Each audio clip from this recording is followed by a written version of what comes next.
Olá pessoal, na aula de hoje nós vamos falar sobre recursos penais. Primeiramente, antes de falarmos sobre os recursos em espécie, vamos conversar um pouquinho sobre a teoria geral dos recursos, dando ênfase ao processo penal. Primeiramente, o que é o recurso? O recurso é a possibilidade de uma decisão ser revista, ser reavaliada por um outro juízo, por uma outra pessoa. O que fundamenta o recurso, além do princípio do duplo grau de jurisdição? A possibilidade do magistrado cometer um erro. Todos nós somos passíveis de equívocos. O magistrado também. Então, diante dessa possibilidade de errar, é preciso garantir às partes a possibilidade que a decisão seja revista. Então, conceito do Guilherme de Souza Nutti, recurso é o direito que possui a parte, na relação processual, de se insurgir contra as decisões judiciais, requerendo sua revisão total ou parcial em instância superior. A natureza jurídica nada mais é do que o prolongamento do direito de ação dentro do mesmo processo. Bom, visto isto, vamos verificar os fundamentos. Como eu já disse, a falibilidade, o juiz pode errar, ele é um ser humano como outro qualquer, passível de equívocos. Combate ao arbítrio, ninguém é o dono da verdade, ninguém efetivamente pode tomar decisões arbitrárias, e se o fizer, a possibilidade dela ser revista pode imprimir um Estado democrático de direito efetivo naquela decisão.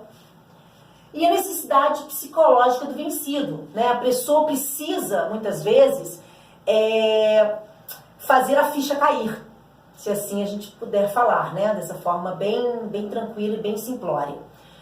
O sujeito sucumbente, aquele que se sente prejudicado com a decisão, ele precisa, às vezes, que outra pessoa diga: olha, realmente você errou, você não podia ter feito o que fez.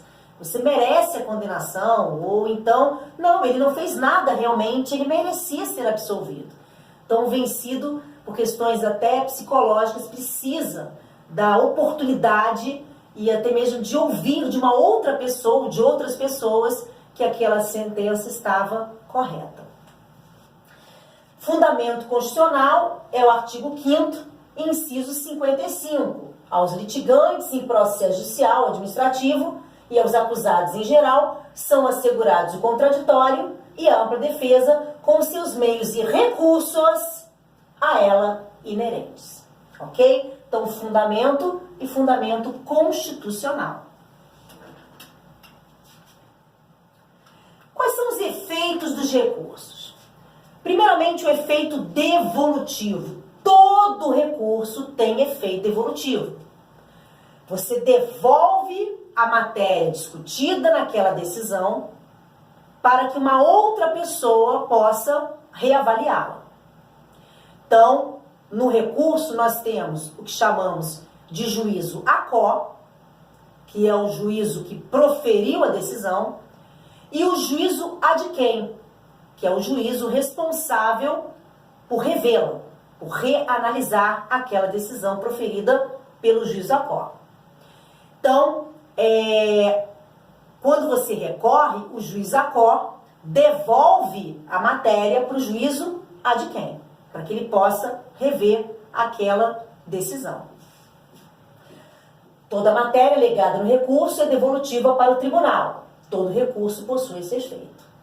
Segundo recurso é o suspensivo. O efeito suspensivo, ele traz a possibilidade daquela decisão não gerar efeitos, pelo menos até o recurso ser discutido, até o recurso ser julgado. O efeito suspensivo não se aplica a todo e qualquer recurso. É preciso que a lei expressamente determine este efeito. No caso da lei ser omissa, é porque não tem efeito suspensivo e aquela decisão recorrida já pode imediatamente gerar os seus efeitos. Suspensivo, a decisão não produz efeitos enquanto o recurso não for julgado. Efeito regressivo, também conhecido como efeito iterativo ou diferido. Esse efeito regressivo também não é para todos os recursos. Nós temos alguns recursos que admitem esse efeito. É a possibilidade do juízo à quo, ou seja, do juízo que proferiu a decisão, revê-la, podendo mantê-la ou alterá-la. Se ele mantiver a decisão, ele estará fazendo o que a gente chama de juízo de sustentação. E uma vez que ele mantenha, que ele sustente a decisão, ele dará prosseguimento ao recurso. Se ele fizer uma alteração na decisão, se ele, ao repensar a decisão, mudá-la, ele estará fazendo o que a gente chama de juízo de retratação. Nesse momento, ele não irá prosseguir com o recurso, mas irá abrir prazo para as partes, intimar as partes, para que elas possam agora recorrer da nova decisão.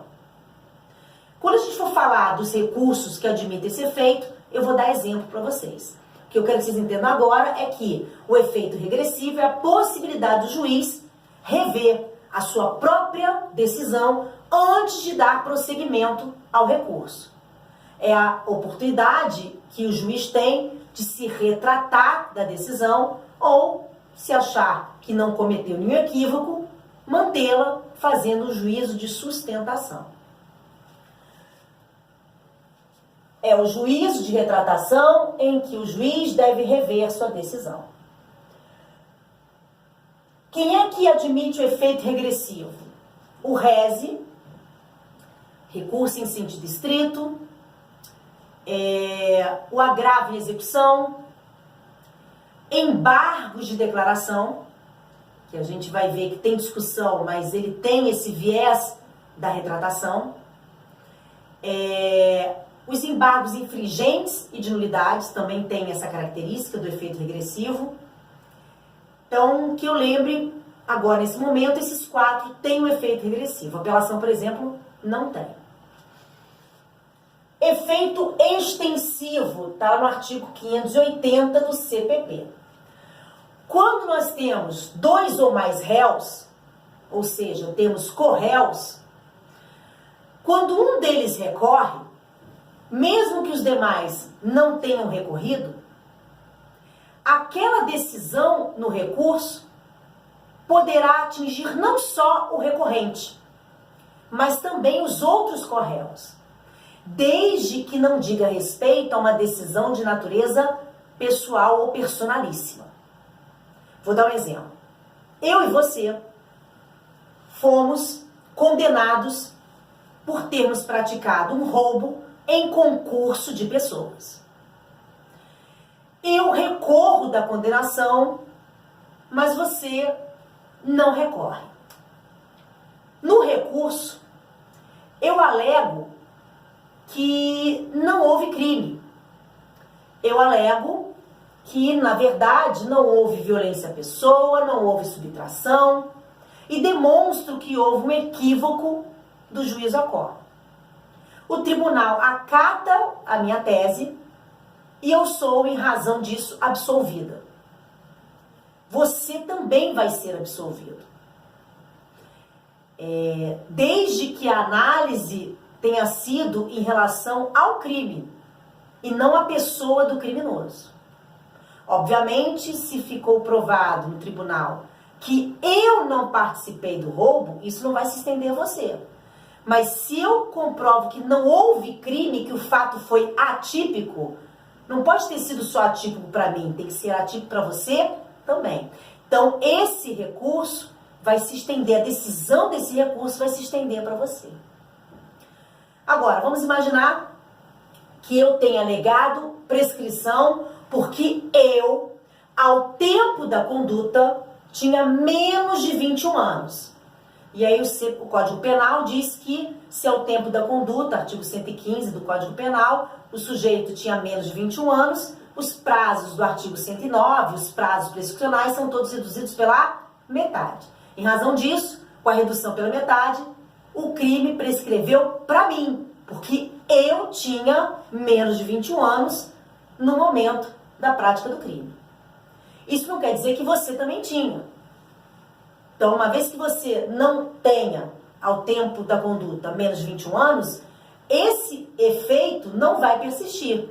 O julgamento, a decisão pelo tribunal em relação à extinção da minha pulidade pela prescrição em razão da minha idade é personalíssima. Então não vai ter esse efeito extensivo.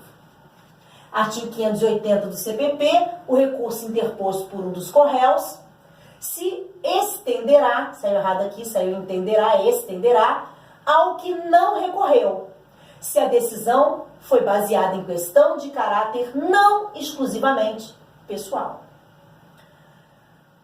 Efeito translativo é conhecimento integral, independentemente de causar prejuízo à acusação ou à defesa.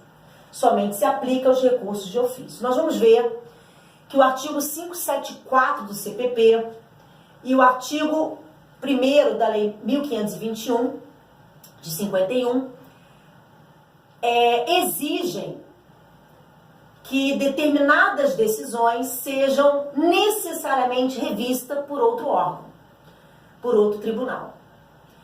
A gente chama isso de recurso ex officio ou recurso de ofício. Mas nós vamos ver, quando estudarmos esse recurso, que há controvérsia se efetivamente seria um recurso ou simplesmente uma condição de eficácia da decisão.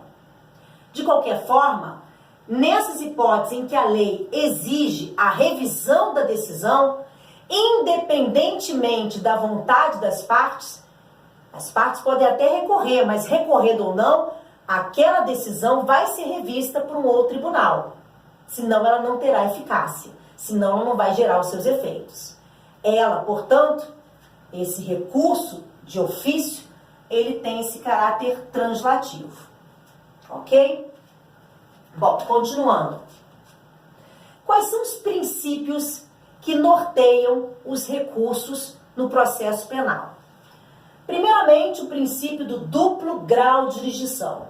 É a garantia do reexame da matéria de fato e de direito por órgão hierarquicamente superior.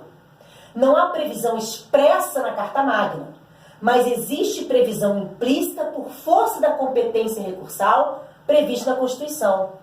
Para o STF, não há violação do duplo grau de jurisdição nos casos de competência originária, só que a Corte Interamericana de Direitos Humanos entende que o duplo grau de jurisdição é devido mesmo na hipótese de competência originária por força do artigo 8º da Convenção, que é o decreto 678/92. Então, o duplo grau de jurisdição não está expresso na Carta Magna, está implícito na Constituição, é um princípio constitucional não expresso, mas implícito. Nós temos a competência originária do STF, do STJ, que impede recurso porque não há outra instância para recorrer. A gente poderia dizer que é a última instância, o STF, e que por esta razão poderia estar ferindo o duplo grau de jurisdição. Então, aquelas pessoas que exercem determinadas e certas funções que a Constituição prevê competência ratione persona originária do STF, uma vez condenadas, não teriam para quem recorrer. As decisões do STF, nesse caso de competência originária, seriam praticamente irrecorríveis. E por essa razão, para a Convenção Interamericana de Direitos Humanos, estaria sim ferindo o duplo grau de jurisdição, mas não é o entendimento do STF. Proibição da reformatio impegius, ou princípio do non ne ou no reformatio impegius. Quando somente a defesa recorre, a decisão recorrida não pode ter um julgamento mais gravoso. Então, se somente a defesa apela da sentença condenatória, por exemplo, artigo 617 do CPP, o tribunal, ao rever a sentença, pode até manter a condenação, mas não piorar no sentido dos reflexos da mesma. Exemplo, eu fui condenada a uma pena de 10 anos por um homicídio simples. O tribunal, houve um recurso de apelação, a gente vai ver que cabe, tá? O princípio da soberania do veredito no tribunal do júri não impede o recurso da sentença. Ele gera uma limitação à possibilidade da apelação, mas cabe a apelação. A gente vai ver quando estudar o recurso em espécie. Então, a minha defesa apela e é mantida a condenação, mas entende-se que houve um erro no cálculo da pena e que minha pena teria que ser de 12 anos e não de 10. Não pode. Não pode reformar para pior. Isso quando somente a defesa recorre. Porque se a acusação recorre também, aí tudo pode acontecer. É muito importante a gente entender que a reformatio in pejus pode ser direta ou indireta, mas que ambas são vedadas. O que seria uma reformatio in pejus direta? O tribunal sentencia, né, publica um acórdão trazendo uma decisão mais gravosa do que a decisão recorrida. Reformatio in pejus direta. Indireta, quando o juízo ad quem, o tribunal, anula a sentença, os autos retornam para o juízo a quo e agora ele dá uma decisão pior do que aquela que foi anulada. Reformatio in pejus indireta. Então, repito. O sujeito foi condenado a uma pena de 10 anos. Recorreu. O Tribunal de Justiça, segunda instância, nesse caso, no meu exemplo, ele mantém a condenação, mas em 12 anos. Reformatio in pejus direta. Eu fui condenada a 10 anos, recorri, alegando nulidade da sentença. O juiz ad quem acolhe o meu pedido, anula a sentença e determina que o juiz a quo profira uma nova sentença. Os autos retornam ao juiz a quo e, ao proferir nova sentença, ele me condena uma pena de 12 anos. Isso é uma reformatio in pejus indireta. Mesmo tendo sido anulada a sentença, ela tem que continuar servindo de base para o juiz a quo proferir a sua nova decisão. Tendo em vista que a sentença só foi anulada porque a defesa recorreu e recorreu sozinha. Isso é muito importante. No caso do tribunal do júri, a questão ainda é mais relevante e mais discutível. Por quê? Vamos imaginar que o sujeito apele da sentença do júri. Pelo princípio da soberania dos vereditos e pelo princípio de que a competência para processar e julgar crimes dolosos contra a vida é, constitucionalmente falando, do tribunal do júri, o tribunal não vai poder proferir uma sentença. Quando se recorre, o que ele pode fazer é anular a sessão plenária, anular o julgamento e determinar uma nova sessão, um novo julgamento. Então você recorreu, alegando, por exemplo, que os jurados julgaram contrário à prova dos autos. É uma das possibilidades lá do artigo 593, inciso 3 do CPP, que possibilita a apelação da sentença do Tribunal do Júri. O Tribunal de Justiça, ele julga o recurso e diz, não, realmente, você tem razão. Os jurados julgaram contrário à prova dos autos. Só que o tribunal de quem não pode julgar. Porque a competência constitucional é do jurado, dos 7 jurados, do Conselho de Sentença. Então, o que ele faz? Ele anula aquela decisão e determina que seja marcada uma nova sessão plenária. Nessa nova sessão plenária, nós vamos ter novos 7 jurados, vamos ter a oitiva de todo mundo, como se aquela primeira sessão nunca tivesse existido. Só que ela existiu. E por ela ter existido, ela tem que continuar como parâmetro para a nova decisão. Por quê? Porque o recurso foi exclusivo da defesa. A acusação não recorreu. Então, a nova decisão do novo Conselho de Sentença também não pode ficar pior do que a decisão recorrida. Se o Ministério Público, se a acusação tivesse recorrido também, ok, nenhum problema. Mas como só a defesa recorreu, se a nova sessão plenária gerar uma sentença pior, mais gravosa para o réu do que aquela que foi anulada, isso vai ser uma reformatio impégius indireta, o que também é vedado. O que a minoria discorda é que se houve a nulidade da sessão plenária, é como se ela juridicamente nunca tivesse existido. Então, não teria um parâmetro para nova decisão, que poderia alcançar qualquer pena, qualquer condenação, ainda que mais gravosa, porque a gente não teria como fazer essa análise, porque a outra é juridicamente inexistente. Mas para a maioria não cabe reformatio impégius nem direta, nem indireta. Nem pelo próprio tribunal, nem pelo juiz à quo, quando o tribunal anula a sentença. Direta e indireta. Bom, outro princípio que norteia os recursos no processo penal é o princípio da voluntariedade dos recursos. Ninguém pode ser obrigado a recorrer. A decisão de recorrer, ela existe. O sujeito pode decidir ou não recorrer. A decisão de recorrer não pode ser obrigatória. É voluntário. Obviamente que, para o Ministério Público, uma vez iniciado o recurso, assim como ocorre na ação penal, ele deve prosseguir até o seu fim. O MP não pode desistir do recurso interposto. Mas ninguém pode obrigar o MP a interpor o recurso.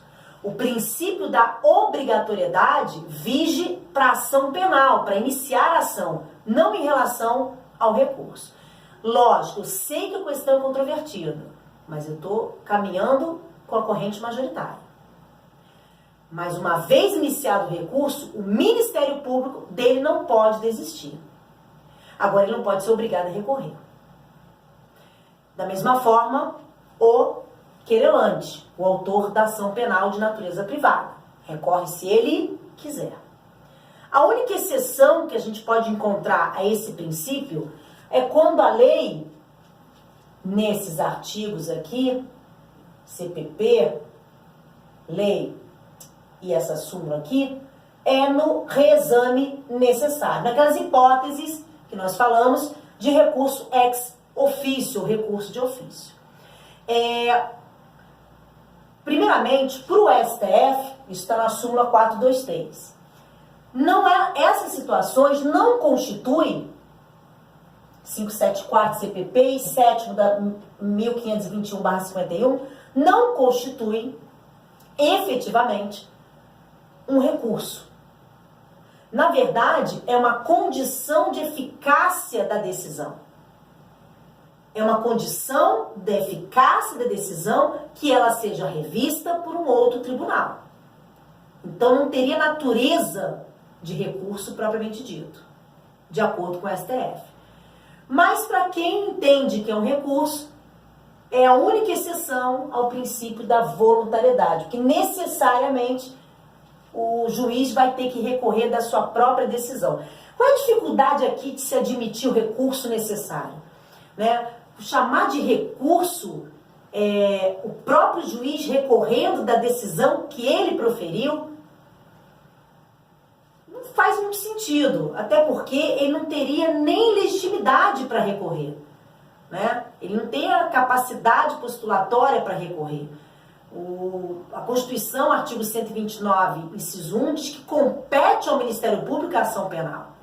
Então, compete ao MP recorrer, e não ao próprio juiz.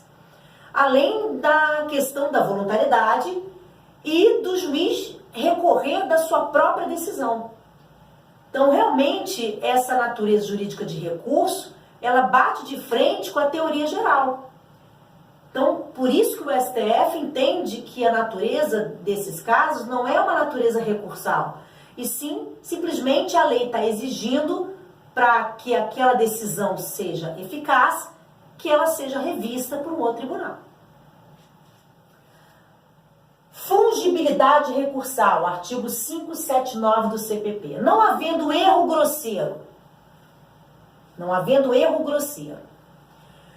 havendo má-fé, o juiz pode receber um recurso como sendo outro.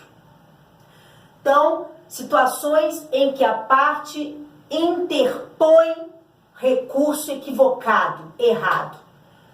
Se o juiz perceber que não houve má-fé ou que não é um erro grosseiro, ele pode perfeitamente, pelo princípio da fungibilidade, receber esse recurso errado como sendo o recurso certo e dar o prosseguimento do recurso correto. Exemplo de má-fé. O sujeito perdeu o prazo para recorrer. O que ele faz? Ele interpõe um outro recurso que tem um prazo maior, dando uma de João sem braço. Má-fé. Erro grosseiro. A lei expressamente diz que da sentença condenatória cabe apelação. A parte interpõe um recurso em sentido estrito. É um erro grosseiro, não vamos aplicar o princípio da fungibilidade. Fora essas hipóteses, má-fé e erro grosseiro, o juiz pode receber o recurso e dar o prosseguimento, o recurso errado, e dar o prosseguimento do recurso correto. Unirrecorribilidade vai ficar para o próximo bloco. Então, no próximo bloco, a gente vai continuar estudando os recursos no processo penal. Vamos terminar a teoria geral e dar início ao estudo dos recursos em espécie. Até já!